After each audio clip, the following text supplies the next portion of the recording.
Hello, fam. It's the Briefcase. Thank you for tuning in. We have some special guests here for you today. We have a demo. We're going to act up as we usually do and give you some education, hopefully some pleasure. And if you have any kind of questions, feel free to post any comments right there in the comment section. Uh, Chastity and myself will be here live and we'll be entertaining the crowd, working with you, acting up, laughing and kicking it with you while Blaksyn and Nae do their thing. So without further ado, Chastity, you have anything you want to talk to the fam about tonight? I just want to say I met Blaksyn right before my birthday last year at the ASEC conference, and they are so dope. So I am so excited that when I reached out that they did not hesitate to come on and give us a little glimpse of their world. And I am super excited to share that with you guys tonight. Beautiful. That's all I gotta say. And so this is my first time meeting Blaksyn, so I'm very excited about this moment. I heard so much about him, about they, and so what we're going to try to do is work in a demo for you all. And so for some of you, it might be your first time seeing a demo. This is all the greatness about what BDSM and kink is. You're going to learn a lot of new things. And like I said, if there's something that you have a question about, this is an open forum. Adult Swim, kiddos asleep, but this is an open forum for us to go ahead, learn and bond and have fun together. So don't forget to like and share this video so that all your friends and your friends' friends can take a glance. Absolutely. I want to go ahead and start with intro. I had something I wanted to share with y'all, but I'll get to that later. Chaz, you want to go ahead for the people that is the first time seeing this, seeing any one of our lives? You want to go ahead and introduce yourself and also introduce Blaksyn too? I'm gonna let Blaksyn introduce themselves. Okay. Okay. I will introduce them. Okay. My name is Chastity. My name is Chastity Chandler. I am a sex therapist and mental health counselor with several specialties based out of Florida. And so I help people basically boss up from the bedroom to the boardroom. And that's me in a nutshell. Thank you. Hello, everyone. My name is Blaksyn. Online, I am better known as Kinky Black Educator. I am a BDSM educator. I am a sex worker. I am a professional top or professional dominant. I am a photographer. I am a content creator. I am a consultant. I am a professional writer and publish. I do a lot of things. I'm an event organizer. I wear many hats. And to my left here is the human being who identifies as my submissive, whose name is Solson, and they're going to be helping me with my demos tonight. Thank you so much for coming and visiting us tonight, and I hope that you enjoy yourself. Yes, appreciate it. My name is Boris Chestnut, coming to you live from Dallas, Texas. Also a sex therapist, also a sex offender treatment provider, and just doing all the great things to try to open any spaces for sex therapy, struggle, especially spaces for Black men that don't have those spaces to talk about sex and all the great things. That, and then some more. So feel free to reach out to us if you have any questions. I'm wide open. I love to talk, and we're going to get started here in just a second. So we're going to go ahead and welcome somebody else. We have also coming back to you, Mrs. Nae, and so we're going to tune her in just a second. Okay, y'all? While we do that, Chaz, is there any kind of new topics, any current topics out there, anything that's burning in the back of your mind?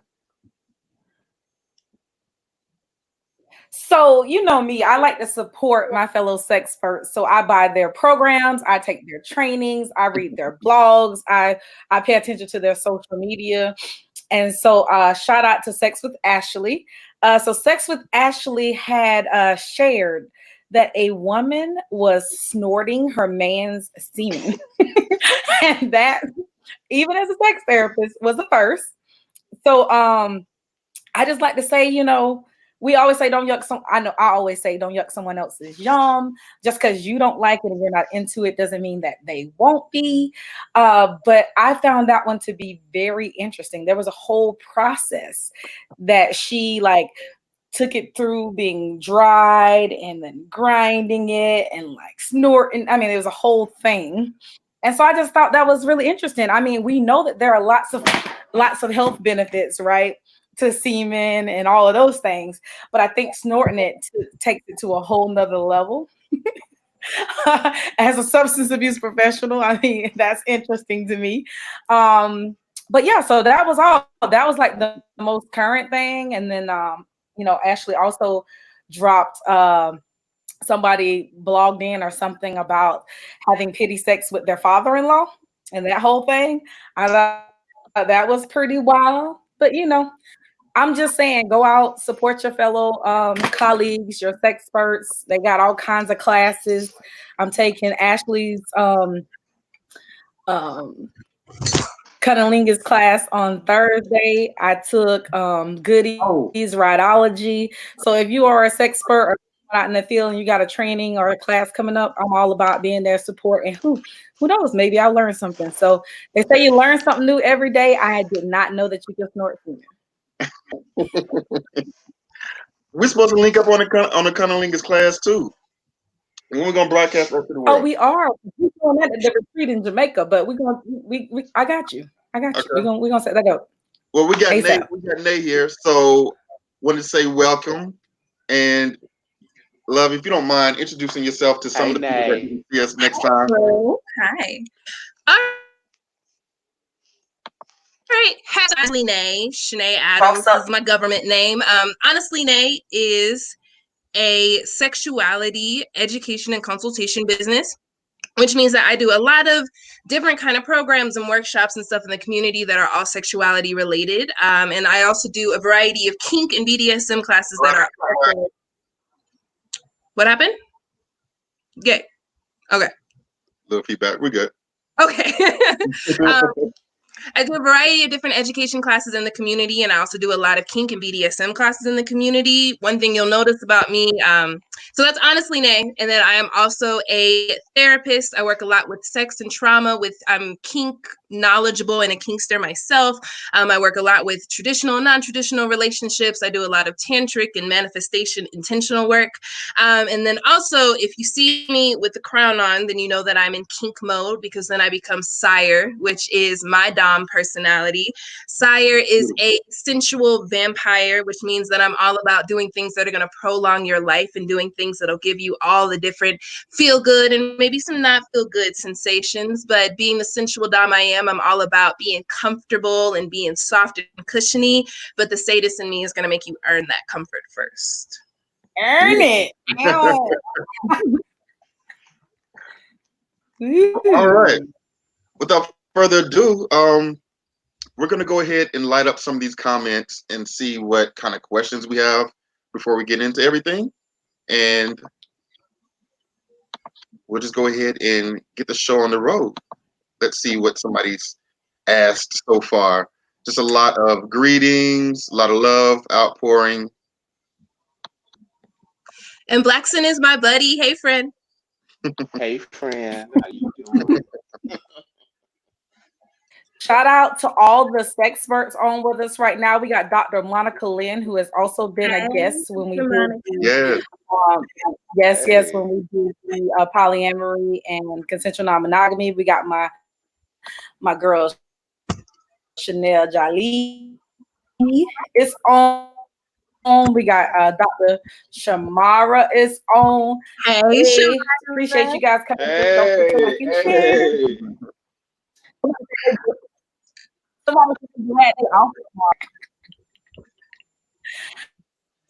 So no questions so far. We got a couple of first timers. Let's shout them out. Shout out to Veronique and Jesse. Thank you guys for joining us. We hope this is your first, but we hope it's not your last. And it looks like Chanel or Jolly. Is that the All person right. to shout out to? Okay. All right. So without further ado,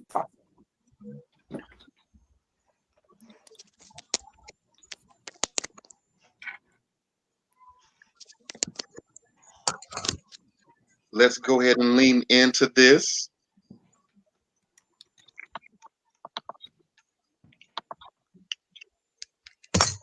So is there anything that you all need for us to make this a little bit more comfortable for you all? Because me and Chaz are going to kind of go back into the back room, and you two will have the full screen to be your awesome selves. And so is there anything?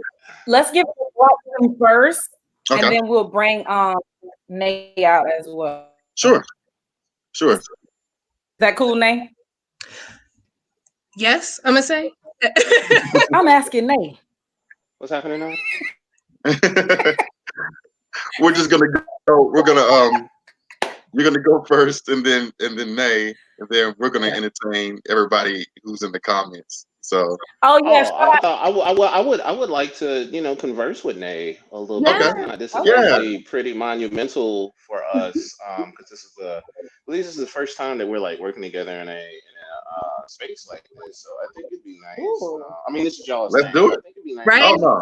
Talk a little bit about. It's all about making y'all comfortable. We're gonna make sure BDSM. y'all doing your thing, and you're gonna be great. So go for it. We're just gonna go ahead and disappear. Okay. But we're here. Hey, Nae, how you doing? Good. How you doing, babe? I'm good. So this is actually monumental for us. This is like a great, splendiferous, amazing occasion because on the one hand, I remember growing up, I remember like coming up in the world and the more, quote unquote extreme forms of sex were attributed to being, white folk shit when we actually have a deep and long history like here since the 60s and like, beyond. Like we've been doing this for a super long time. So like, as you've like come up, like what were some of the biggest challenges for you, like embracing kink as a black person? Yes, great question. Okay. The biggest challenges for me as a Black person embracing kink is that I live in Colorado. Yeah. So Colorado does have there is a kink community that is very here and it is very abundant. However, it is very white. So my difficulty is that I don't necessarily feel safe. Well, not necessarily. I don't feel safe in white spaces. And in order to engage in kink and BDSM, you have to have a lot of trust and you have to have a lot of safety in your environment to be able to let that learning kind of seep in. So I was a kinkster for a really, really long time before I decided to like engage in kink. Because I'm very much like a person who's like, I don't do things that I don't know how to do. Because it's a confidence factor. So you need to feel confident in what it is that you're doing. And especially as a Dom, like there's so much responsibility that I have to hold as the Dom, which means that I need to move with confidence and I need to move with knowledge. And I just didn't feel safe in Colorado trying to gain that knowledge. So a lot of it was really like me taking time to like read books, and then you have to go through the whole process of digesting what this white person says and regurgitating it so that way it can be applied to the community. So my kink journey was a lot of energy output before I really got like the influx of energy and being in like kinky spaces with Black people and POC and non-heteronormative people. What was your kind of kink journey like? Yeah, I just wanted to say that what you said like really really resonates with me because I think that happens a lot where what I'm saying, you have alternative communities, BDSM being one of them, where it's predominantly white. In a sense of speaking, that creates a gate, and if you don't see your experiences reflected in those communities, you won't feel like that it's for you. You know what I'm saying? We're talking about supremacy and being subjected to racism and prejudice, which has been part my journey. I discovered BDSM at 16 years old through pornography. I began to practice at 19, and at 32 years old, this is my profession. And it wasn't easy. Saying it is a lot of work to internalize the things you see and the things you learned, and have to regurgitate them, in a shroud that matches your experiences and the things that you went through, and the things that you think about. White folks don't think about being the only white person at a play party. You know what I'm saying? White folks don't think about the prejudice and racism that you'll experience, or the fetishization that you'll experience when you're assigned male at birth. And talks about BBC, and Black women have constantly heard my beautiful Black queen, my beautiful chocolate queen, to be exoticized in that way. And these are things that we constantly think about, that are always at the forefront of our mind. And I'm just really thankful that I was able to navigate things in a way that I did, you know what I'm saying? And also got to a point where, you and I are the representation that we needed to see when we were coming up. And we drove, and we kept on driving, and we kept on going until we got there. But it's not an easy road to see your experiences reflected in a place where white supremacy reigns supreme.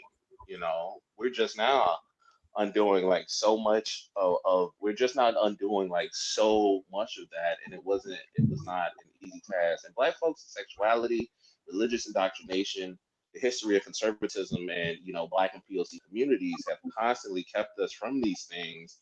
And it's important to me as a Black person, as somebody who is non-monogamous, as someone who identifies as queer, as somebody who is non-binary, as somebody who has a chronic illness, as a person who is mentally, who is neuroatypical. It's important that my experiences be reflected in the things that I love, and I will do everything in my power until I see that. So my journey from white space to white space, and just and just trying to get in where I fit in, checking people where I needed to be, but it gets to be a bit much sometimes, and you find your people, but it takes a minute. Mm-hmm. Yeah, that's definitely I get asked a lot by new kinksters, especially Black women and other Black people, how do I get into kink? What do I do? And I'm like, yo, to be 100% honest, it's going to take you a minute to find your bubble. You have to pop into this bubble. And unfortunately, you may experience some, what I would deem some traumatic things. And sometimes those things deter people from wanting to engage in kink and BDSM, or they don't want to continue to search for those bubbles. But I tell them, your bubble is out there. It's going to take you a little bit of work to find them, but your bubble is out there. And as you get better at, communicating your needs and communicating what you want, setting your boundaries, and being basically kind of being unfuckwittable, that's the point. That's when you truly evolve, and you're able to step into that identity and into that personality, and you're going to be able to find your people, find your kink, and start to enjoy all of the pleasures that comes with being a kinkster, and comes with being a kinkster and finding your group of melanated kinky people, because ain't nothing like a play party dipped in melanin, with all of the things that are just happening around, all the experiences, the visuals, the audios, the sensual things that are going on. As soon as you find that bubble, you're gonna know that you're here with your people. You just gotta keep looking. Just keep looking. For sure. It takes a minute, and I'm happy we're getting to the point where I'm happy that we're getting to where we are. Now, especially with more conversations about, Black sexuality, with, more, Black sex therapists, and, so on and so forth. And it's we're getting here just now because, our ancestors, our parents, their parents, they were too busy dealing with racism and prejudice and, systematic oppression and, what I'm saying, white supremacy to, be thinking about, sexuality. We were, too busy dealing with those things. And what's dope about BDSM, one of the biggest things that we talk about, are boundaries and the importance of consent, or seeing consent as a multifaceted, multifaceted concept. And here, as we deal with the negativities of life, and we deal with that white supremacy, and we deal with that racism, these are things that we don't consent to. We don't consent to those things. We don't ask for those things by name. And what's dope about BDSM is the amount of control you have to consent to something, to give consent, or to take away consent, to exercise power in a very different way that you experience as you walk through and have to deal with the atrocities of life, and how hard it is to just simply exist as a Black woman. You know what I'm saying? Here, you know, you get to reclaim, you get to consent to things, you get to ask for things by name, you get to have your needs met, you get to meet the needs of other individuals, and at the helm of it is setting those boundaries, observing the facets of consent, and also observing the different facets of trauma as well as we, you know, move forth and move forward. And I think that at mainstream media, that, you know, a lot of what's offered here often gets misconstrued. Like, you know what I'm saying? They just think we just out here beating the shit out of people. With, I mean, they're not wrong, but like, like that person has to, like, they have to consent to that, you know? For sure. Was there any healing that you had to do within yourself before you were able to engage in kink and BDSM? Oh, definitely. So when I identified as, you know, a cis male, you know, and even now, you know, because inner work, you know, never ever stops. You know, I had to do a lot of, you know, inner work just around my attitudes towards my interactions with different people, the entitlement sometimes that I would feel to, you know, other people's bodies and actions. I had to unpack a lot of what I had to unpack a lot of things in order to, you know, benefit from some of the healing, you know, and some of the healing like in BDSM. Consent was super important for me, you know what I'm saying? And there's all kinds of POC and Black folks in this room, you know what I'm saying? If it was Sunday and it was time to go to church, your ass was going to church. With the, you know what I'm saying, you can, consent didn't matter at that point. If your mama wants you, if your auntie that came over, your mama or your uncle that came over, and your mama wants you to give your uncle a kiss on the cheek, baby, That's go on, kiss your uncle, baby, kiss your. But if you don't kiss your uncle, all right, you know what I'm saying? Like, this is shit that we, like, as simple as that might seem, that sits on our subconscious, and we repeat that shit like throughout life, and like, you have to unpack so much of that. You have to, you know what I'm saying? If you don't, you are doomed to repeat those actions and further on and so forth. And that's one of the ways in regards to trauma, how we just recycle Black pain. You know what I'm saying? So my trauma, my various traumas, you know what I'm saying, I had to figure out and see where those intersected, you know, with my own, you know, experiences throughout life, and, you know, have the wherewithal. You know, one of the most important things that you need to have as one who identifies as a dominant or as a top is empathy and vulnerability. You need those two things in order to grow and to keep people's best interests at heart. You know what I'm saying? But I couldn't do that until I, you know, I did a bunch of work like on myself and became more self-aware about my needs and what I need to, you know, the kind of boundaries that I need to set, so on and so forth. You know, it's work, and it's work that you're committed to. Once you learn those different aspects of your being, the work does not stop. This is a perpetual process that you repeat for the remainder of your existence. And you have to be committed to that if you want to keep keeping people's best interests at heart. Most def. I know for me, a lot of the healing that I had to do was like a lot of like ancestral healing. So I remember kind of the first time I was like, okay, I'm a kinky person. I'm about to go out and do this kinky thing. And I had gone to like a play party with some friends, and that night I had a dream, and in my dream my ancestors kicked my ass. There was like yelling, there was a lot of upsetness that occurred, and what that really was for me is that a lot of the things that we do in Kinky BDSM reflect a lot of the things that were done to us and to our ancestors without our consent. Even like the act of impact play, bondage, gagging, putting a hood on somebody's head, you know, constricting breath, restricting movement. A lot of these things highly resemble things that were done to our ancestors. And what I like to tell people in therapy, and what I like to tell people when using like kink as an intervention for trauma, is that all of the things, like a lot of the things that are happening to you are not happening to you and may not even be happening to you right now. They may have been things that have already happened to you, and now you are the one who has to unpack this and rework this and kind of figure out, you know, what do I do with this now? So I know for me, it was a lot of like ancestral healing. It was a lot of sitting down and doing the shadow work and talking to myself about how, like, yo, this is something that I'm interested in, and what is the difference between what I'm doing now and what was done to me? That main aspect is consent. You know, this is something that I'm choosing to engage in. This is something that's bringing me pleasure in one way or another, and really having to then reconcile with your ancestors with like, well, how can that bring you pleasure? Like, what do you mean? Like, this is what was done to me. This is what was taken from me, and being able to like reclaim the narrative. And then also that aspect of like healing trauma, you know, kind of having that same, it's like exposure therapy. So I don't want to dunk you back in your trauma, but I want to give you just a spoonful of it so that way we can process it, and that way we can bring you out on a better side than where we started you. And that's something that takes a lot of work, and it takes a lot of like pre-planning and dedication. There's a lot of workings that is happening for the dom or the person who has the power is running the session right then.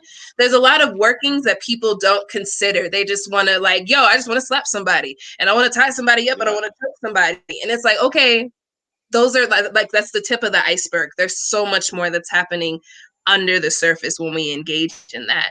And I don't think too many, at least like a lot of my clients are Black women. And I don't think a lot of them realize that when they come in for a session with me, that, okay, first we need to have a conversation. Like our very first session, the kinkiest thing that's going on is we gonna talk, and that's kinky as you don't know what, you just don't even know it yet. So really having to have that ancestral trauma and reconcile all of those emotions. For sure. Let me, so while we're talking, I'm gonna go ahead and start demonstrating some things. I'm gonna talk about a few things. Is that cool with you? Yeah, I see a little bondage, little rope actions about to happen. Yeah. Yeah, I got a little smorgasbord for people tonight. I'm with my people, so I gotta show them what's up. So this is my Well, what's on your menu? Let me think if I want to change my menu. I'm gonna do some body manipulation, rope and flogging in that order. Okay. Okay. So for anybody watching, hello, what's up? How you doing? We practice BDSM. This is my person. They identify as my submissive. I did not ask them to identify that way. They identified as a Soulson. Soulson, say hello to everybody. Me and Soulson, through bonding, communication, clear, concise communication, freely given consent, reversible consent. We also do informed consent, which is letting folks know what they're getting into before they do a thing. Enthusiastic consent, if I ask Soulson if they want to do a thing, they're like, hell yeah. And specific consent, that's refers to specificity. And that's how our communication works. We also consider our respective traumas in regards to our brand of BDSM as well, which is very important in, you know, cooperatively designing this. I don't dictate at my submissive. My submissive does not dictate at me. We cooperatively design our dynamic, and that's how we do things. So, you know, BDSM. So, actually, I'm gonna do a light demo for you of body manipulation. So folks think that, you know, you need all of the paddles and all of the rope and all of the things in order to have a good time in BDSM. And all you need is these hands. So, before we get started, we're going to warm up with a couple of positions, some positional training that I personally taught. So myself, 0, 1, 2, 3, 4, 5, 4, 3, 2, 1, 2, 1, 3, 1, 0. Good. Fantastic. So body manipulation just works with the different parts of the body in order to manipulate different parts of the body. It's that simple. You know what I'm saying? From holding somebody to holding them so they are bound like that. From joint locks and holds. Walk. Now backwards. It's like you're not off camera. All right. Also means getting close. I'm close and personal with my stuff. Okay. From anything to push down. Okay. And up. Even a toss over the shoulder. All right. Down. So as you're engaging in your body manipulation, what are some things that you're looking out for as terms of like body mechanics? You know, maybe people's arms or joints or things don't move a particular way. What are you paying attention to through this? So body manipulation definitely requires intimate knowledge of human anatomy. Beforehand, we talk about any old or new injuries. I myself have a martial arts background. I've trained in Taekwondo, capoeira, and also Muay Thai. So that gives me my familiarity with the human body. So we do a lot of joint blocks and holds. But no, I'm just looking for. I'm not going fast. I want their body to naturally be able to do the things that I'm like putting them through that are within the realm of range of motion for myself. That's an easy way to get into body manipulation is to consider your own range of motion while considering the person you plan with. You know what I'm saying? Like at all times. Like I know that, certain positions if going too far, might harm or permanently harm my submissive. But most importantly, we check out throughout the duration of our scene, like, how you doing? Or what color are you? Green, yellow, and red being the color system, and that's how we check in with each other. With green meaning everything's good, yellow meaning check in, stop, see what's up, stop what you're doing, change it up, and red means stop immediately. It doesn't mean for you to question that person's no. It doesn't mean that you guilt trip them for saying that red. It doesn't mean any of those things. If somebody says red in the color system, you stop immediately, and that's what I'm looking for. So, great. So that's a little bit about me. Yeah, you mentioned that you have a martial arts background, and I have a martial arts background as well in Taekwondo and Ninjutsu. So I'm wondering, is that like a common thread that we notice for like kinksters or people who have like health backgrounds or at least like knowledge of anatomy, yogis, Reiki masters, ninjas, all that kind of stuff? Yeah, so like typically if you're a kinkster and you have a profession or something that like you're already good at, you're probably going to adapt it in some way into your kink. One of the things that I'm known for is body manipulation, and that is a direct result of my, history, with martial arts. It makes me good at it, from grappling to joint locks and holds, or wrestling somebody, from even like pressure points, bow, knees. And that's a pressure point. I'm just holding a pressure point, and that's from my background. You know what I'm saying? But like even brain surgeons, you know what I'm saying? There are brain surgeons in the kink world who also use their knowledge of the human brain to help us further understand how the different chemicals and hormones that are released in the human body during play, just understanding like how those work and how those, send us into what we call top space or subspace. You'll get in where you fit in. You know what I'm saying? We have our our staples like impact play or breath play and so on and so forth. But like what's important is just finding when you get in as an intersects with your own existence. And that's a problem for a lot of people, is that they feel like they have to partition themselves in order to enjoy something like kink. But considering all of who you are makes you have a better time. I can't have a good time in kink or help somebody else have a good time if I'm not considering my real life and the trauma that I have in my real ass life. You know what I'm saying? And how that intersects with BDSM from ancestral trauma that lives in our DNA. I have to consider that in order to provide this human being with the best possible time and keep their best interest at heart and vice versa. So it's like, it's like you get in where you fit in. And think long and hard about like when you get into the thing, what you might be tailored to. You know what I'm saying? Yeah, I feel like that's a question I get a lot with especially new kinksters, where they're like, what am I into? And I'm like, well, what is your life like? Like, what do you do? Like, yeah, you can sit and download all of this knowledge, but the knowledge that's going to stay with you and that's going to be the most fun for you is knowledge that's going to come easily to you, and it's going to be easily integrated into your life and into your experience. Exactly. I definitely think that, you know what I'm saying? Some people bite off a little bit more than they can chew. Or they don't consider like what they already have access to, like already in their real life. But if you do, you're gonna have a good ass time. Like honestly, if you got a martial arts background or you got a background as a hairdresser, you might be good at pulling people's hair. You know what I'm saying? You don't even know it. Right? But you gotta consider that. Yeah. Like I ask people, like, where do you feel the most dominant? Like, do you order your Starbucks like a thug? Then you need to bring that into your workday. Like wherever you feel most dominant in your daily life, wherever you feel the most submissive in your daily life, bring that into your kink reality. You don't have to separate the two. All of this commingles and plays very nicely together. I completely and totally agree and could not agree more.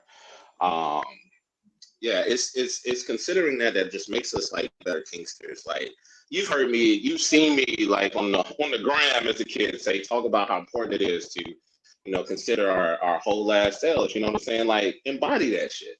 You know what I'm saying? Like living that shit. Consider that shit for your own life. Think about how kink might intersect with your own life. You know? Right. It's not as foreign as people think it is. Like you already do a lot of kinky stuff. Just embrace it, live in it. Yeah, you getting spanked during sex? Oh, that's kinky. You ever choked out while fucking? That's kinky. You ever fuck on the edge? You fuck off the edge of the bed? You do it in front of the dogs? That's kinky. Have you ever asked permission to come first? Did that person make you ask? Yes. All right. Did they tell you don't come yet? You better not fucking come yet. That's just orgasm denial. We do that here.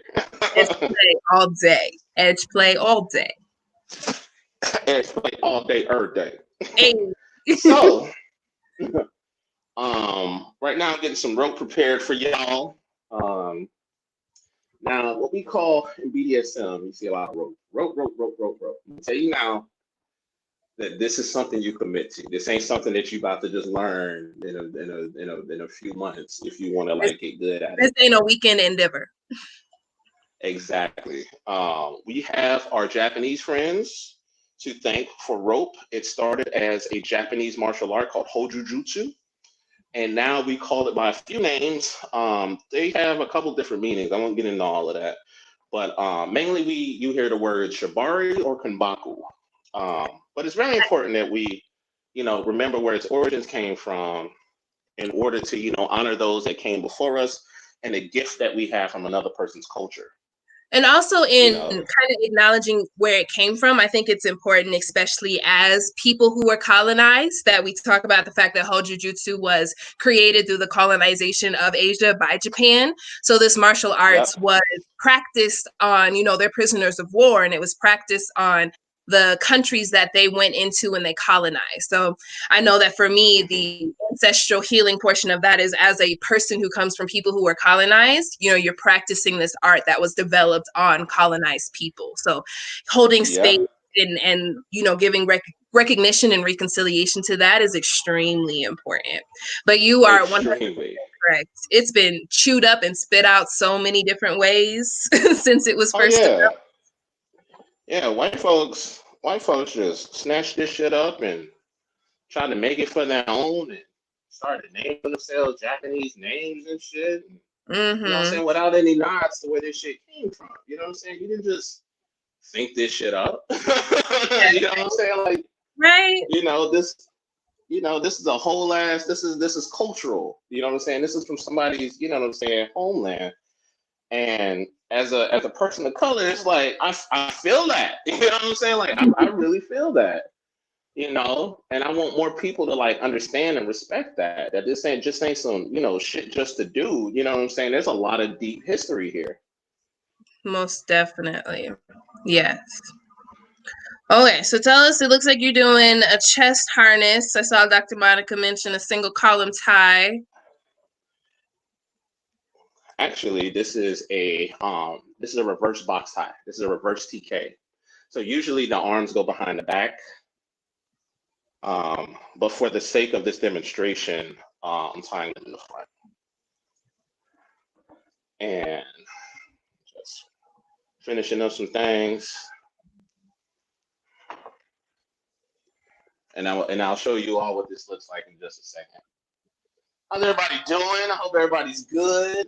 I hope you're over there hydrated, you're drinking water. I hope your loved ones are safe and well in this very trying time. Yes. So we mentioned that shibari, is not just something that you're going to pick up on a weekend and you're going to run with. This is a skill. This is it's an art. And, if you're willing to be bad at something, that definitely means that you can be good at something later. And it takes a lot of like trial and error. And it takes a lot of what feels comfortable to me. And can I play with this way? I know one of the things I run into is symmetry, trying to make both sides look the same. forgetting how I did a tie on one side and I got to duplicate it on the other side. But you know, this is how you learn grace, and this is how you give yourself. I think that there's a beauty in asymmetry. You know what I'm saying? Like my favorite kinds of ties are asymmetrical, and I think we don't appreciate asymmetry like enough. You know what I'm saying? I love asymmetry, and I actually incorporate it into my ties sometimes. And asymmetry is actually a major part of suspension. So Sosa, my sub here, does suspensions. I don't have that skill at all, but that's just making people go in the air. I do have that skill, but in a very different way, and I'm going to show you that in a few seconds. So I'm just finishing up the finishing touches here. I'm going to do what's called a weave in the middle of the chest. No, that's what I tell people is how you can identify different rope artists is what they do with the rest of the damn rope when they're done with the tie. Yeah, burning the rope. Like some people are just lazy and just stuff it some goddamn where. No, this is like, nah, come correct. Exactly. I know that I do a lot of self-tying, and that's definitely like a part of like my self-care and my masturbation habits is, you know, pulling out some rope, putting myself into some nice self-ties, making something that's pretty, that feels constrictive or feels comfortable to be able to help really settle in and engage with the sensation of being in my own body. Yeah, that's a beautiful thing about rope, and actually what I use with my clients at times is just like, rope is it's a type of piece where it's like, you know, you are constricted, you can't move, and it forces you to, you know what I'm saying, be with yourself. You know, I don't think people take enough time to just kind of, you know, be with themselves. You know what I'm saying? We see this in matters of love, we see this in all kinds of matters like throughout the world where it's like, can you even be alone with yourself? And I think one of the most dopest like things about rope is just how it brings that congress with yourself, you know. And I am almost done. This got really convoluted like real fast. Almost done. We still burning. Okay. Still burning rope. Do you have recommendations or ropes or types of ropes? So I'll jump into that. So it looks like, are you using synthetic rope? It looks kind of shiny to me. Is that a synthetic? Yeah, it's a synthetic. This is MFP or multi-filament polypropylene. And I use this rope specifically because I'm also a photographer and it photographs really well. Yes. So it depends on the type of rope that you're going to use, really depends on what it is that you want to do with your rope. So an MFP rope, ooh, party. So an MFP rope is going to be a kind of rope that looks really good with photography. It also comes in several different colors. It can be shiny for you, can be flashy for you. They make glow in the dark MFP. Another thing that I really enjoy about MFP, because I do suspensions, is that it is a weight bearing rope. So it is a rope that you can use to suspend someone in the air with. Another kind of rope that people utilize a lot is jute or hemp rope. So this is rope that's made out of a natural material, you know, the hemp plant or the jute plant. You can dye your jute or your hemp rope. Typically, this is the rope you see that's rope color. Some of you know what that means. Some of you don't know what that means. But you can dye your jute and your hemp rope, and it is also a weight-bearing rope. So that is a rope that you can utilize for suspension. Ropes also come in cotton. So it's, you know, if you maybe are a little bit more sensitive, because sometimes the jute can be a little bit scratchy. And I've had clients who have been sensitive, so the MFP hasn't been great for them. So you can use a cotton rope that will be able to, you know, give you those really tight binds and give you that pretty design. But because cotton stretches, it is not a weight bearing rope. So that is not a rope that you want to use for your suspension. No. No, I've seen some very uneducated people use some cotton rope, and you know, lives were saved by duct tape and the angel. But amen. really depends on what you're doing with your rope, the kind of rope that you can use. But MFP, jute, hemp, and cotton are the main three that I see in kink spaces. Yeah. Easy way to remember that: you got your natural fibers and you got your synthetics. You know, your natural fibers are going to be the ones that are commonly occurring in nature. That includes cotton, jute, bamboo, coconuts. What I forget? Hemp as well. You got your synthetics. You got your MFP. You got your nylon. You got your posh, and you have like all of these different ropes. And it's just a matter of like how much labor, how much do you care about the rope? The jute is going to be the most traditional. It's going to be the most traditional, but you know, it's got to be oiled. It's got to have the extra fibers burned off. It's got to be cared for and treated. You gotta love it. Whereas exactly, you have to. You absolutely have to, and it's going to treat you as well as you take care of it. Because if you don't take care of natural fibers, you mean got somebody up in the air, and then next thing you know, they're going down. They've been going down. All right. So the next thing I'm gonna tie on my submissive is a harness down here for the leg. Huh? Oh, I was gonna say, I was asking Chastity or Boris, what's our time? Are we still? Oh yeah, what's our time looking like? Because I can just get to the next part. Just because I want to talk about some electro play. You know, my vampire wants to shock you. While you're doing that, I'm gonna rig their legs up. How about that? Okay. All right. Okay. Fantabulous. I love how we work. Look at how we work, babe. Yes. Yeah. Okay. So as I mentioned before, I am a sensual vampire dom. My fangs are not in because I have a lisp with them, and I want to be able to communicate and articulate with y'all clearly.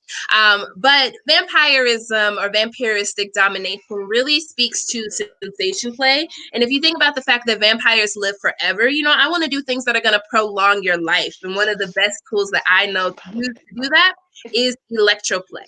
Now, electroplay is a style of kink play. It's actually thought of to be like a kind of edge play because it lives on the edge of like the danger factor. Again, any kind of kink or BDSM activities that you jump into, make sure you have some knowledge, make sure you have some confidence, take a class, ask a question. Don't just be doing shit because you're trying to do shit.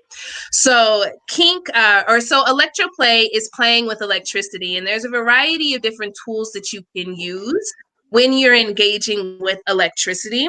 And all the different toys that I'm going to talk about with you today, you can find on my website. But the main toy that people usually think of when we talk about electroplay is the electro wand.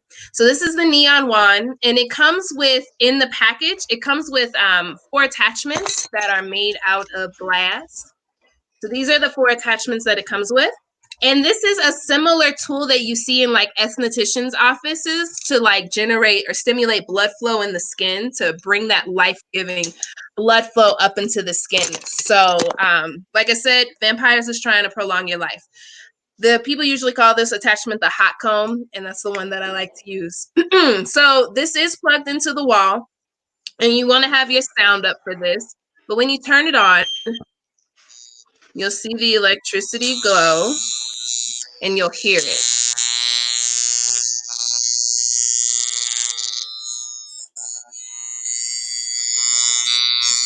And I can also turn down my brighter so you can see that electricity. Now, electroplay is a type of sensation play, which means that you're interacting on one of the biggest organs we have, which is the skin.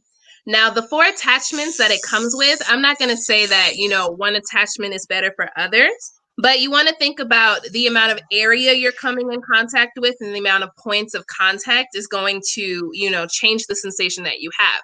So this has like 9 points of contact, which means this is going to feel really good on a big body of skin, such as the thigh, the arm, the back.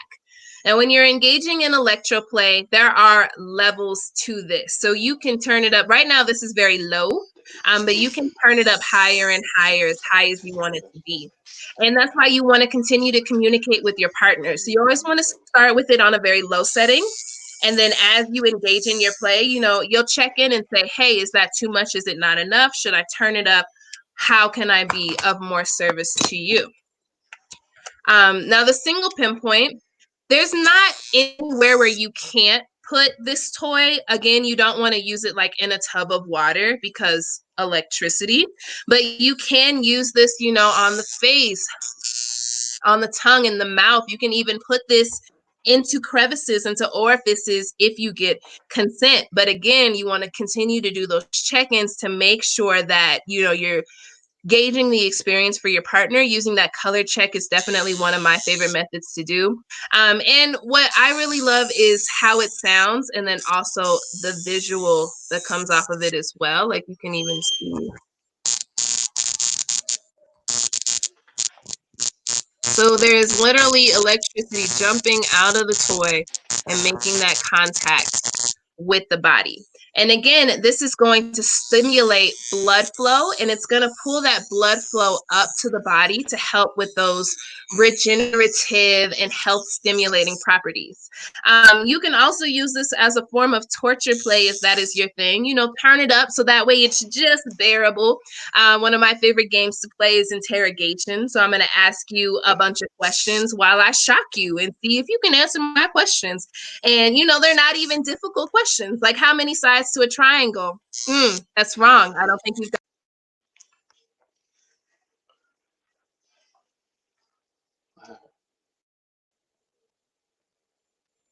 She'll be back on, y'all. Just some little technical difficulties, but she'll be back on. Anyway, Blaksyn, do you have anything that you wanted to discuss or anything like that? And then some. I'm about to do. Well, I'm about to do my 2 of my last demos. Okay. I was going to talk to people about impact play. Beautiful, beautiful. Here's Nae now. I'm gonna go ahead and chime her back in. Okay, cool. Y'all, I done shocked myself out of the atmosphere. Be like it's all good. It's all good. Okay. We love it. So I will turn the light back on. Whew, it's a lot of light. Okay. So we talked about the Electro Wand. Like I said, the Electro Wand comes with 4 attachments already in. So even from the get-go, you are ready to play with your electro tool, your electro play toys. No muss, no fuss. But if you want to get a little bit more, you know, of that health and that healing going, one of my favorite toys, especially if your nipples are sensitive or if you don't think your nipples are sensitive, they make electro play nipple suckers. So it is just like a regular sucker. You don't have to turn the electricity on this mug in order to make it work, because you stick that nipple in there, you twist it up so the suction brings the nipple up the tube, and you've got a regular set of nipple suckers. But if you want to make it a little kinky, plug in your power box and you plug it into your sucker here. And now you've got electro nipple suckers. So you go ahead and suck that nipple up there, and then you can send it a little shock, a little charge every time. You know, you want to give a little bit of additional nipple play that's going on there. So I recommend this for people who think that their nipples aren't sensitive. I recommend this for people who think that their nipples are super sensitive. And what's super dope is you get 2 toys in one, because this is a standalone nipple sucker, and then you can plug it up and give yourself a little bit of electricity charge to it as well. Now, I mentioned earlier that there are also electroplay toys that you can insert, such as this electroplay G-spot dildo. Now, what's really cool is that you can send this electric charge, and this is really good for the pelvic floor. So if you think about kind of your pelvis, and if you're a person who has a vagina, or if you're a person who has a penis, you have a pelvic floor, and your pelvic floor is what rises when you take a really deep breath. And if you Kegel, you're coming in contact with your pelvic floor. Electroplay toys, such as this Electro G-spot toy, is really good at helping you come in contact with your pelvic floor. And you can, Alexa, stop. Alexa, she's trying to be helpful. Alexa, please. Alexa, please. Using toys like this help you come in contact with your pelvic floor, and that can also help you to increase your Kegels. So if you are doing your regular Kegel exercises, you can experience things like more intense orgasms. You can experience things like squirting when you orgasm. If you're a person who has a penis, coming in contact with your pelvic floor and having a really strengthened and conditioned pelvic floor may allow you to become multi-orgasmic. So you'll be able to experience orgasms without ejaculation, so that way you can maintain your erection and continue to engage in whatever it is that you're doing.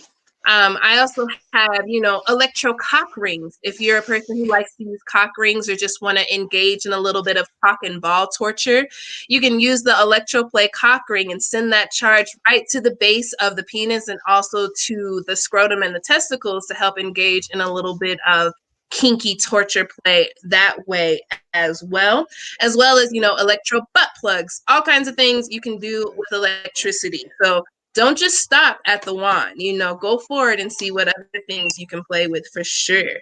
And it looks like we are all harnessed up. Oh yeah, we are. I don't want to. Are you talking more? Did you pass more? I don't know. Are there any electro play questions?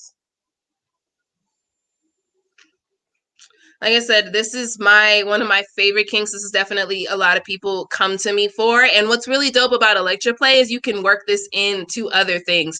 So I could tie a person up similar to how Blaksyn is done here. And then I can, use my electro wand to help them, fully integrate into their body and give them a little bit of shocky that we can play together as well. See, now you're making me want to get my floggers and my whips out and stuff. Like, Hey, Chastity said, I'm here to give people a show. All right. Chad said, I'm going to give people a show for real. One that they will not soon forget. So, hi. For this last demo, we're going to do impact play, and we're going to do some suspension, but not in the way that you think. So impact play is important to understand. Everybody's having an ass slap here and there, a little booty, But what's important is that it's important that what's happening like during impact play. So during a lot of action BDSM, we're releasing, chemical hormones like oxytocin, cortisol, adrenaline. I'm sorry, I'm like drawing a blank, but like bodily chemicals and hormones. And when you play it, they rise away from what's called homeostasis, and they are altered. Impact play is basically kind of working with a person, paying attention to about those bodily chemicals and hormones, paying attention to the words that they say, the sounds that they make, the discoloration in their skin, the communication from this person mid-scene. That means also observing what was being discussed during the negotiation phase of play when y'all are sitting down and trying to find out what you're going to do together, and so on and so forth. Impact play needs your attention because you have to pay attention to force, you have to pay attention to rhythm, you have to pay attention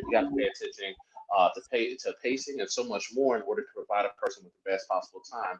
I know there are many people in this room who have had their ass slapped just hard, just too damn hard, one good time. And observing the complexity of impact play allows you to keep people's best interest at heart.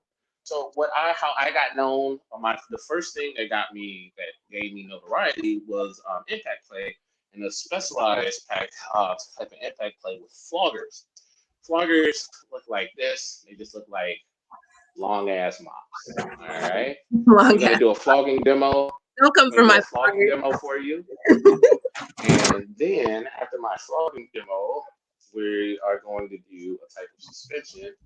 And then we're gonna and then we might combine the two before then or after, but here we go. First thing you want to do. Can I flog virtually? Yeah. So the first thing you want to do with my submissive, I don't go in swinging for the fences. I don't come in just the chemicals and hormones that I talked about need to be brought up. A person needs to be adjusted. They have to adjust to impact play. They have to adjust to their new environment, if you will. Okay. So before we start, just gonna warm them up. Nothing special. This is my special way of warming somebody up. Just getting them ready. Nothing too hard, nothing too soft. Just get this person ready. Hitting some of the erogenous zones, as long as I have consent, hitting some of the erogenous zones in the back of the neck. How you feeling? Good. Okay.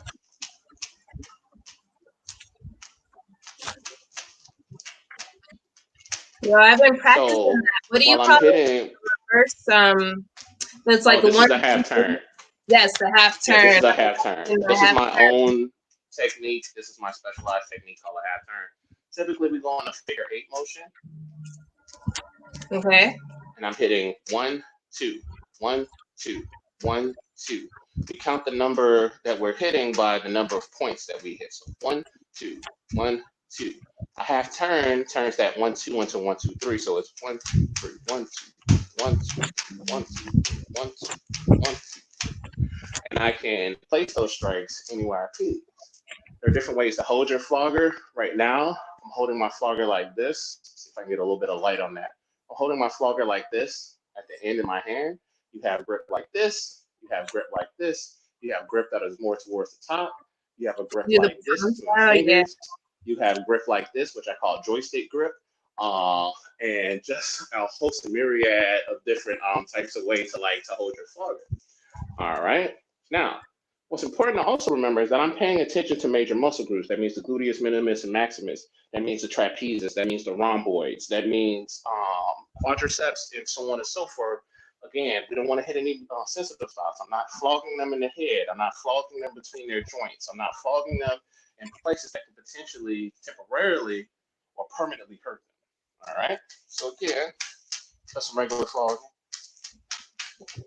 with that half turn that I talked about. So the flogger, I'm still holding it at the end, like I showed you on the ball part, okay? Now what's in between my fingers? That allows me to better rotate the flogger like so. Okay? Well, that's better on the wrist too, in between the fingers with the half point turn. Yeah. So you see, I'm not actually holding it. If I was holding it and rotating, it'd be like that.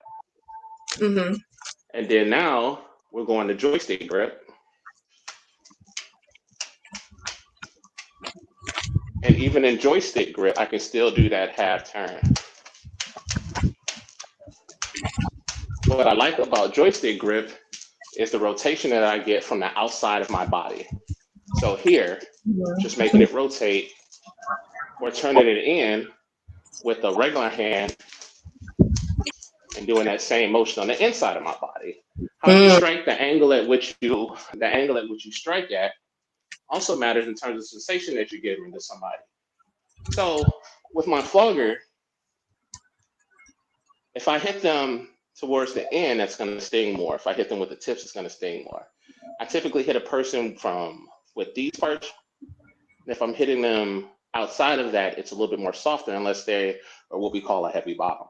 So they're being hit with about this much flogger at a time. And I can control that length based on my distance, based on my proximity to my submissive.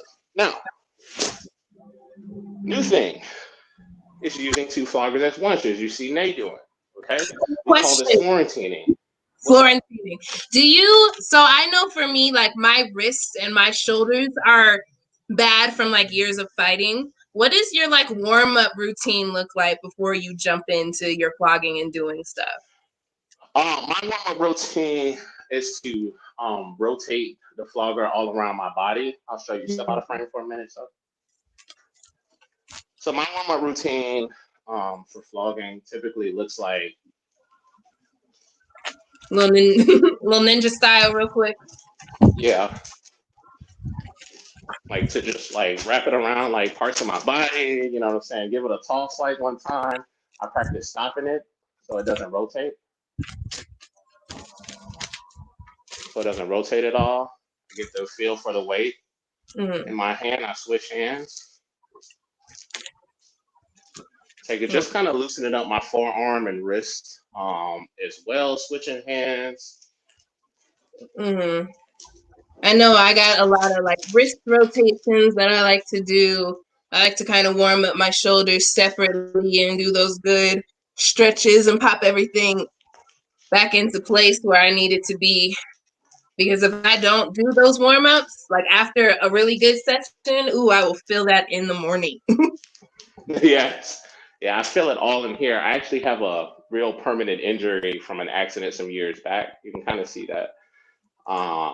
So yeah, the way I rotate and move things is like very important. So what are your floggers made out of? That was a question. This is floggers are this is like leather. This is a suede. I believe this is bull hide, if I'm not mistaken. I have deer cut thin. Mine are cut thin because of the flow. I need them to flow. The wider they are, how wide your falls are, these are called your falls or your tassels, how wide they are, what they're comprised of, their length, this all affects the sensation that you give out when you hit a person with them. That's important to remember. So if you want something that's flowy like this, you want something that has like some like thinner tassels like on it. And I think that's where a lot of people miss out, is that like the shape of your falls, even at the very end, the way your falls are cut, sometimes at the end of our falls, we'll cut them at an angle that also changes what your flogger feels like. That isn't to say that you can't change it at a moment's notice. See, I can take my falls here because they're so thin, and I can French braid them. So if I take out the time to French braid these,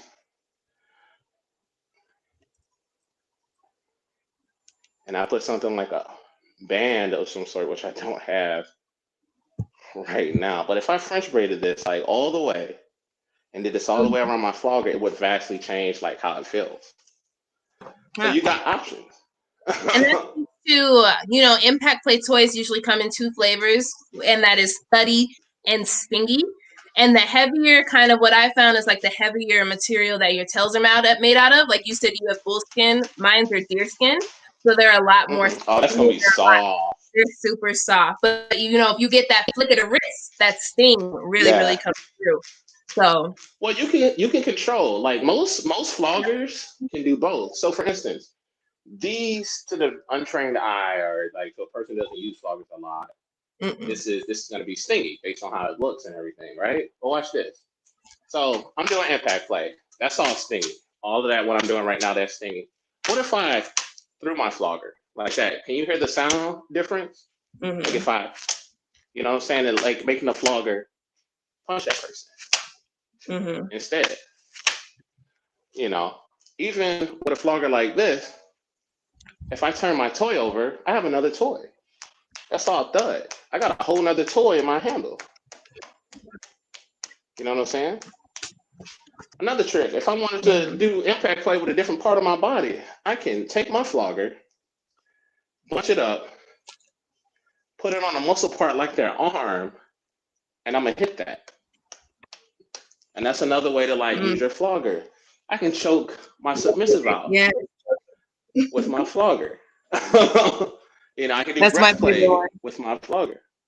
If I wanted to do a little bit of sting, I can treat this like it's a wet towel. That's all sting. Did y'all hear that? Yeah, that's all sting. It's a matter of like how you manipulate your flogger that gives those sensations. So quarantining, there are 2 types of quarantining. There's quarantining like this, with your body on either. Okay, I see you over there, Nae, killing the game. There's 2 types of quarantining out of the part of your body, and there is 4 and 6 point quarantining, which come as a result of you crossing over your arms. This is a very difficult technique to learn that will take you a little minute. All right, and I'm gonna like display like some of that in a little bit. So I have 2 here. They're on the outside of my body. You see them on the outside. I can point these in as well.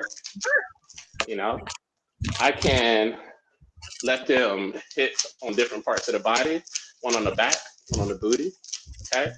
I can stagger them. I can make them hit at once. I can stop and throw.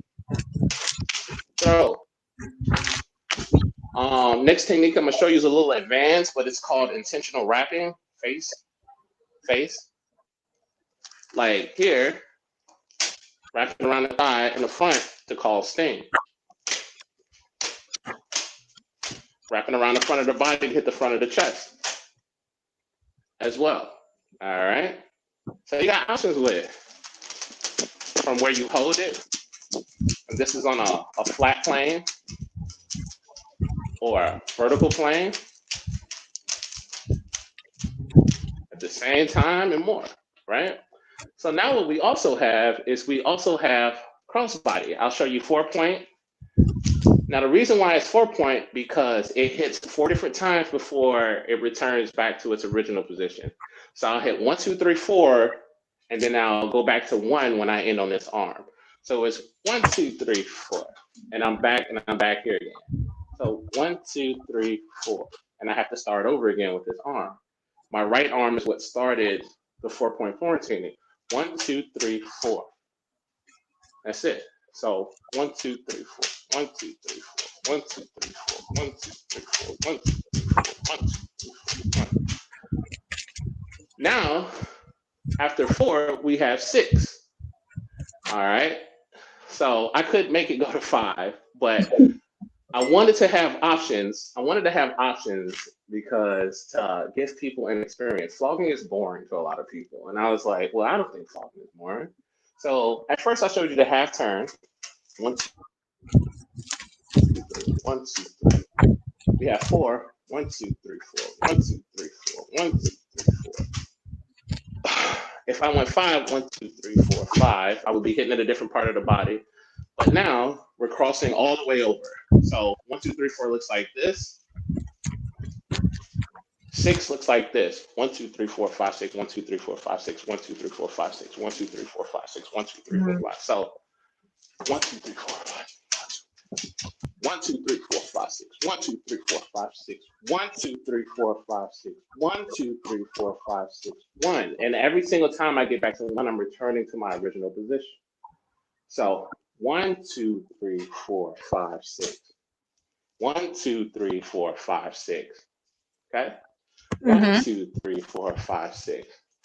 The other neat thing about quarantining is there are different types of quarantining. Back up this way. So for different crossbody quarantining. So we had 1, 2, 3, 4. We have 1, 2, 3, 4, 5, 6. But what if I change my plane? What if I change to a different plane, right? So over here, if I go over my head, I have. Okay, Rain. Glow stick. Hey, I knew those skills were gonna come in handy.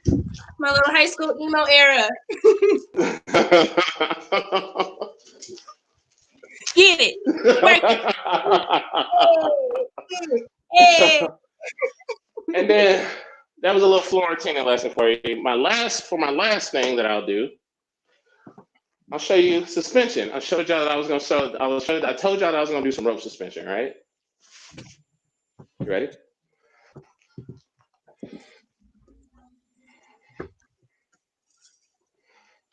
All by rope. They're secure. They can be lifted completely and totally. Stand. Okay. Go all the way down to the floor. Lay down, lay down.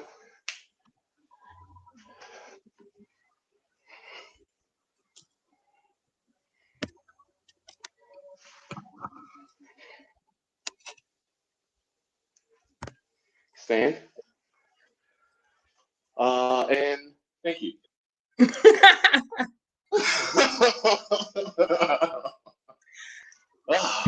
So jumping back over to impact play, one of my favorite toys right now is my whip.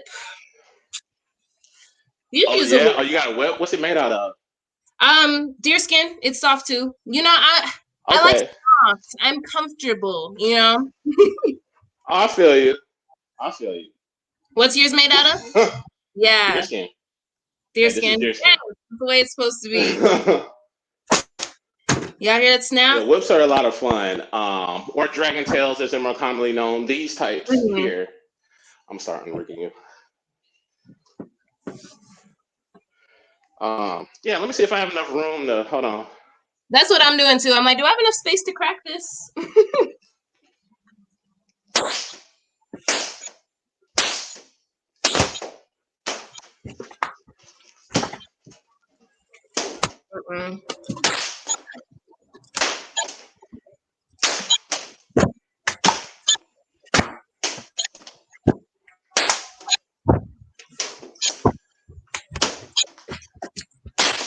No.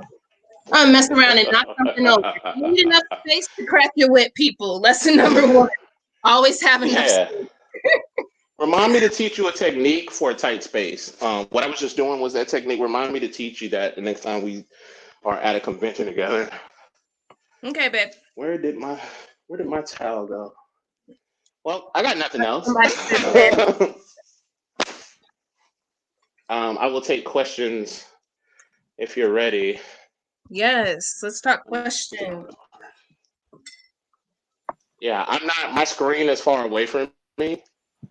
So if somebody has a question, I'm not in the chat room or anything. Oh man, yeah, we got a ton of questions, but I'm assuming, and I know y'all love us so much that y'all gonna come back. We gotta do a part 2 to this because it's so much that we covered a lot. We covered a lot. We over here trying to figure out what we gotta add to our collections. We gonna support a Black sister. We so ready for all the things.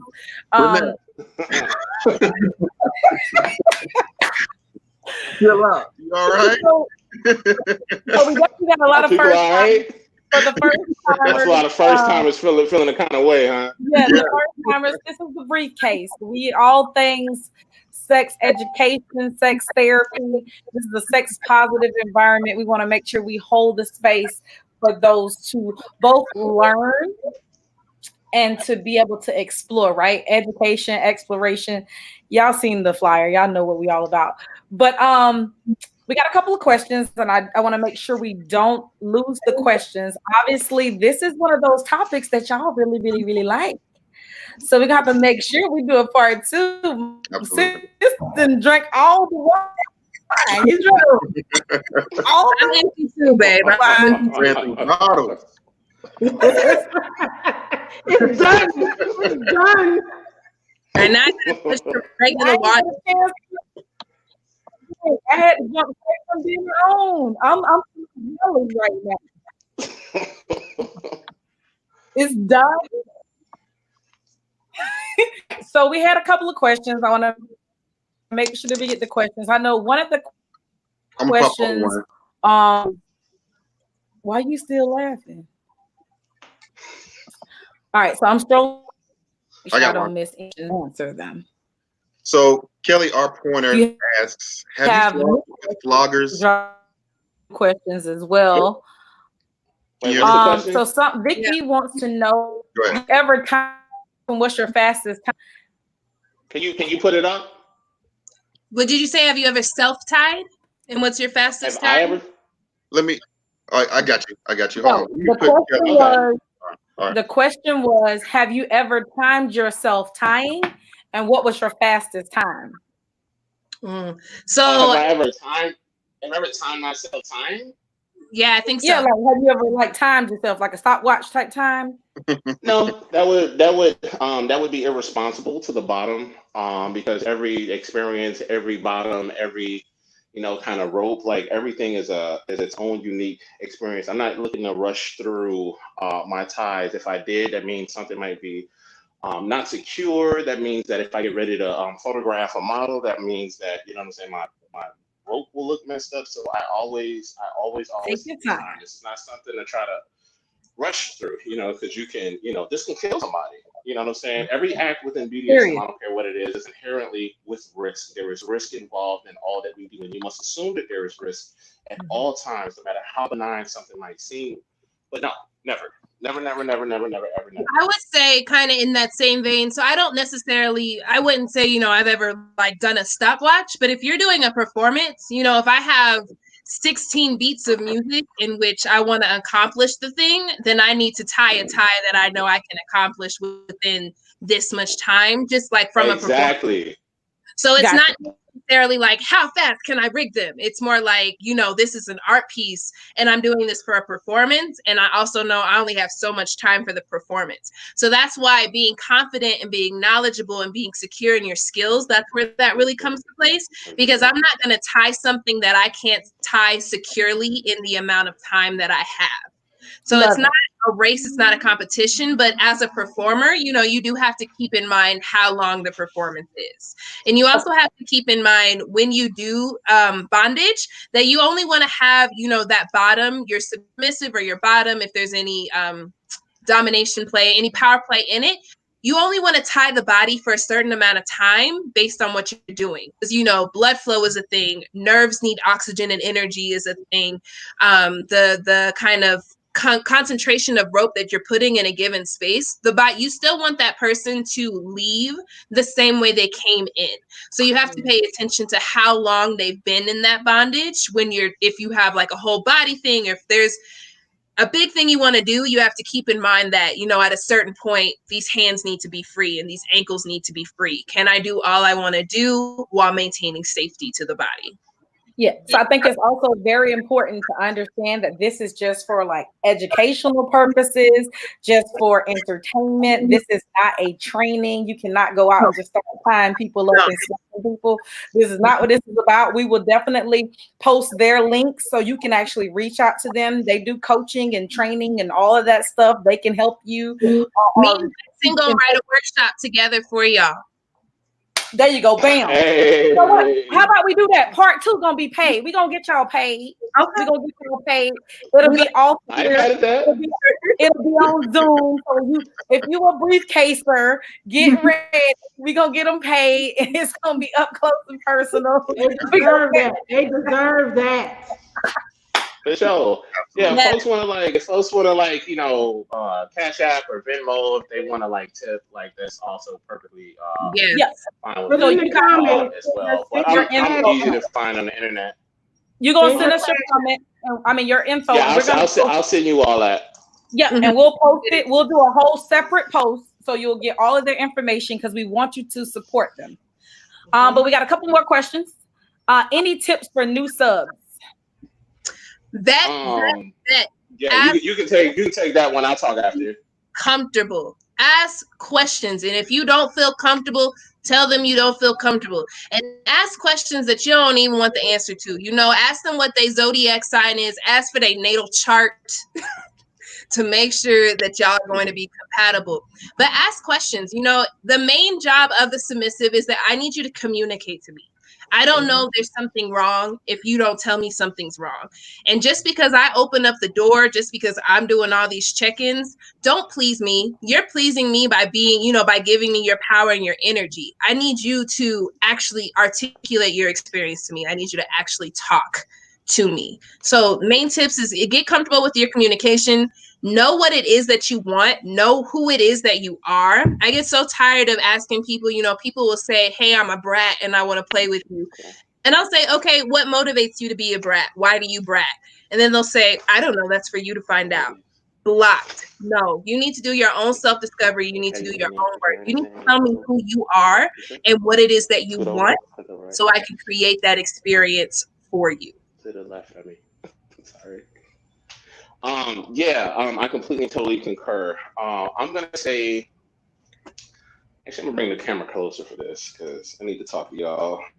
Let me holler at you for a minute. I'll tell you something, especially if you're a woman or a person who was assigned female at birth or just non-man in general. You know what I'm saying? This is a patriarchal society, and you have this, you live in a patriarchal world. You know what I'm saying? At all levels of, you know what I'm saying, our society, men in some way control what you do with your body, what you do with your time, and so on and so forth. I need you to understand that, you know, this is an opportunity for you to set boundaries. This is an opportunity for, you know, for you to keep your best interest at heart. You got to look out for yourself. You got to know your worth. You know what I'm saying? You worth so much more. You know your fucking worth, and then you add tax. All right. I need you to know that you never let a dom or a top, or, you know, you don't let nobody dictate nothing at you. All right. Again, I will reiterate that this is cooperative creation. You create with someone. Okay. This is ongoing work. You know what I'm saying? You develop your BDSM relationship through clear and concise communication, through understanding, through constant checking in, and so on and so forth. You know what I'm saying? Everything, all of the things that you need out of people when you're dealing in romantic relationships. You know what I'm saying? This is about effort, and no effort in any relationship should be 50-50. When you reciprocate effort, when you put forth effort, and you meet that effort, and you meet things at 100-100. This is not 50-50. You get 100% at all times. You expect 100% out of the people that you are playing with at all times. You accept no less. Okay, a lot of the times, you might feel like there's some kind of shortage or something when we talk about dominance, when we're talking about submissives. You know what I'm saying? You might feel a little crazy trying to, and then as we move into this scarcity like mentality, we have a tendency to just accept just any old thing. You know what I'm saying? We've done that in our romantic relationships where it's like, damn, I'm lonely. I guess I'll let this nigga hit because I just need some. And then, you know what I'm saying? Next thing you know, your worth goes down. You have to know your motherfucking worth out here. You have to. You absolutely have to. That is number one at all times, so that you know your worth, because nobody's going to look out for you like you're going to look out for you. Mm-hmm. Remember that. You learn all that you can. You don't just look for knowledge that's only for submissive. You also look for knowledge that's also for tops. You need to know all of this. You need to know the facts of consent. You need to know that power dynamics affect consent, our relationships to one another. You need to understand that your location might affect consent. You might understand that gender affects consent, age affects consent. You need to learn these things in order to establish those boundaries and keep your best interest at heart. And I believe in you, and I know that you can do it. Any dom that you meet that immediately wants to jump into a kinky activity with you is not a dom that you should be working with. The first couple of times that you interact with a new person, those need to be some very intentional and intense conversations about your experience and about what you want for yourself and how you vision and manifest yourself. So if you there are several red flags that can pop up, especially as a submissive, because there are a lot of doms who aren't real dom. So you really have to be aware and cognizant of the fact that, unfortunately, in this community, people are out to take advantage. And particularly if you are a woman or you're a female body person, you're a person assigned female at birth, there's this idea that, femmes and female bodied people are only meant to be submissives. Even I walk into spaces in all my dom energy and people want to tell me I don't know what the fuck I'm doing. So like Blaksyn said, that's why it's super important that you know who you are and you know what your worth is, and that you ask questions and you come correct. And BDSM, definitely, if you have a person that you trust and you can feel safe and secure with, it's an opportunity to explore and it's an opportunity to grow, and you get whatever it is that you put in. And that's why it's important that you come knowing that this is what I want from my experience. Because as a submissive, you are the one with all the power. We talk a lot about how, the doms are in control and we the ones with the leather and the floggers and the whips and the chains. And sure, I got a backpack full, but if I don't have a person who trusts me enough to submit to me, then I ain't nothing. I don't have that power dynamic to play with. So it's you, the submissive, that has all the power, and you need to approach your BDSM relationships and your power dynamics and the different kink activities that you approach in. You need to approach with, I am the one that has the power. I am willingly giving my power to you. I am empowering you. And if you meet a dom that just feels like they are automatically deserving of your power, or if you have a dom that doesn't want to earn your trust, because my whole principle on domination is I want to earn your trust. I want you to feel safe and comfortable enough to submit to me. That's where my pleasure is in BDSM, is in getting a person, who gives me that opportunity to explore and engage with them. So know that you are the one with all of the power that is coming into this relationship. I am merely facilitating the experience. You are the one with the power. Yes, dominance requires emotional availability. So we're going to take 2 more questions. Yes. We're going to take 2 more questions, and then y'all just going to have to save it for the paid webinars. It's just that simple. One more. Kelly asked, do you do any aftercare for your sub or play partners? Absolutely. Aftercare for your sub or play partners? Absolutely. Yeah, definitely. Oh, sorry. Go ahead. I'm sorry. Oh, no, I think it's like aftercare is such an important thing. And we oftentimes talk about aftercare for the bottom or for the submissive or for the person who is the one who is receiving all of the things. But in that same vein, doms need aftercare too. The person who is facilitating the experience needs aftercare too.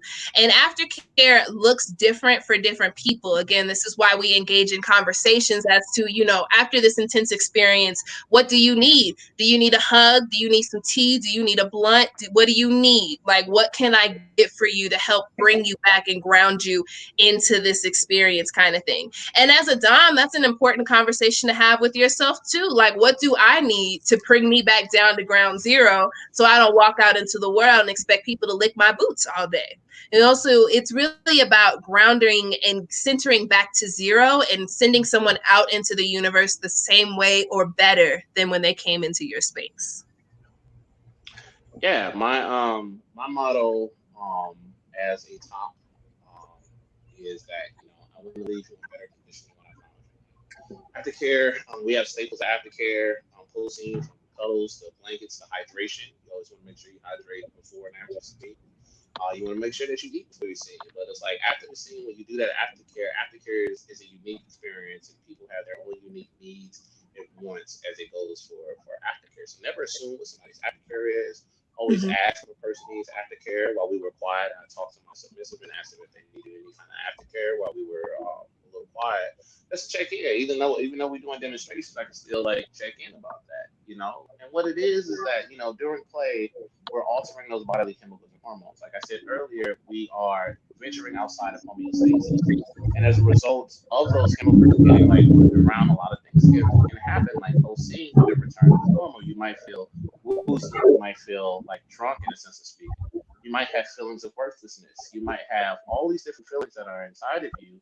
And, you know, as a dominant, as a top, it is your duty to help that person to return back to homeostasis for as long as they need. You know what I'm saying? This is a mutual experience. You want to let people know that you are thankful, that you cherish the time that you spend with them, that you appreciate the fact that they've consented to the acts that you all have discussed in negotiation, that they are willing to offer up their body to you and spend this time with you, because time is a precious commodity. You want to make sure that you are helping people return to that sense of normalcy, that sense of homeostasis that's like so important. So, you know, when you're engaging in these acts, you know, afterwards, like aftercare can look like anything from talking and about the scene that you just did.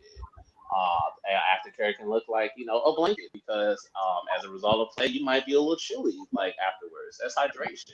That's eating a snack.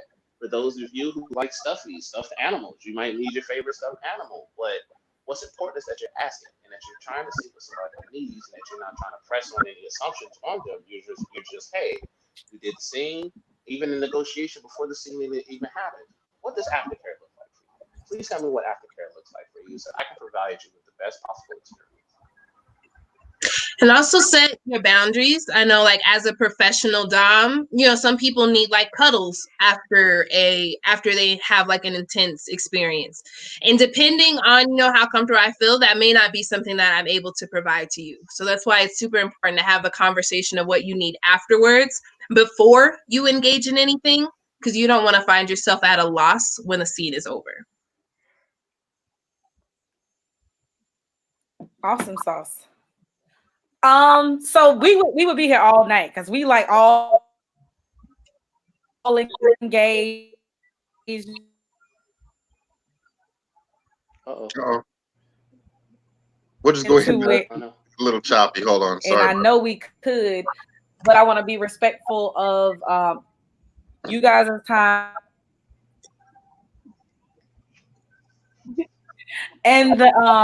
and the fact that we're going to extremely special this production between HonestlyNae and the Kinky Black.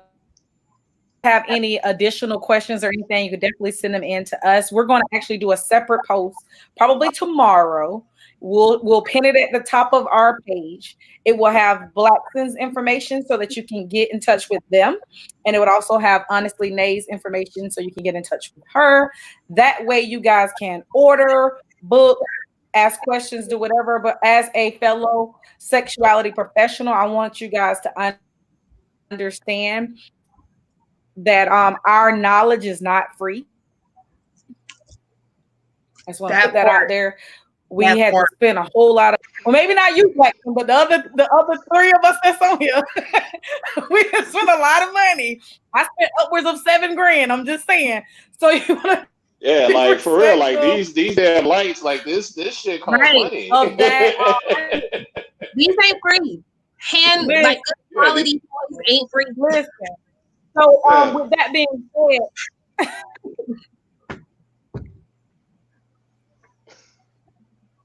yeah. So what I'm saying is, ask us the questions. We'll do our best to get the answers for you, but also, I guess if you really enjoyed this, which we brought 17 times, you go run to the links tomorrow and spend some of that cash so that you can start practicing. Any closing thoughts? Any closing? Yeah. Well, you like I said, you get in where you fit in. You know, this is something that you gotta spend time like learning about. This is, there's an ethical way to do this. You know what I'm saying? Your relationships inside of BDSM will look however you cooperatively design them, or saying what they will look like throughout like negotiation. There are options here. There's a whole world here of stuff. You don't have to get hit with stuff. You don't have to get put in rope. You don't have to get lifted up off the damn ground or anything like that. There's a whole heap of things that are available here to you. And I want you to feel like this is for you. You know what I'm saying? Me and then these other amazing like individuals and professionals are proof that you have space here, that this is something that is free, that you can practice, that you can bring into your life. And there are different aspects of it, from discovering more about who you are, from gaining more congress with who you are as a human being, changing some of your narratives around trauma, and so on and so forth. There's healing here. You know what I'm saying?